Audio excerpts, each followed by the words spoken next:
மனைவிக்கு ஜீவனாம்சம் வழங்க விரும்பாத கணவர் செய்த காரியம். கடுப்பான நீதிபதி. முறைக்கு நீதிபதி கொடுத்த உத்தரவு. என்னதான் நடந்தது இந்த தொகுப்பில் பார்க்கலாம்.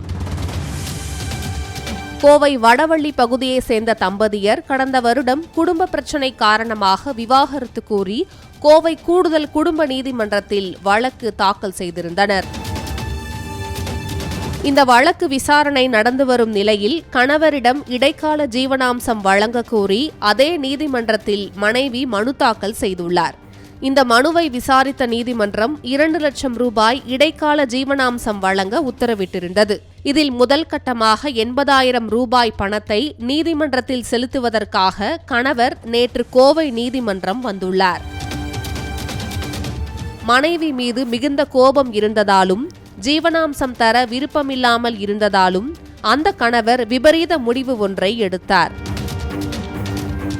மனைவியை பழிவாங்க நினைத்து 80,000 ரூபாயையும் நோட்டுக்கட்டாக கொடுக்காமல் 1 ரூபாய், 2 ரூபாய் மற்றும் 5 ரூபாய் நாணயங்களாக சுமார் 20 மூட்டைகளில் கட்டி எடுத்து வந்துள்ளார்.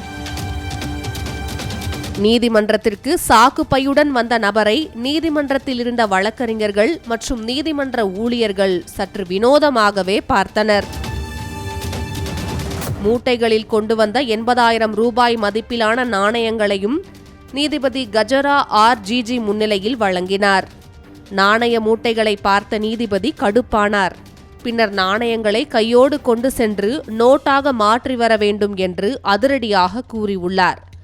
மேலும் நோட்டுகளாக மாற்றி கொண்டு வந்து நீதிமன்றத்தில் தர வேண்டும் என்று நீதிபதி தெரிவித்து வழக்கை ஒத்திவைத்தார். நீதிபதி இவ்வாறு சொன்னதுமே அந்த நபர் மூட்டையில் கொண்டு வந்த நாணயங்களை தன்னுடைய காரில் ஒவ்வொன்றாக ஏற்றிக்கொண்டு அங்கிருந்து புறப்பட்டு சென்று விட்டார்.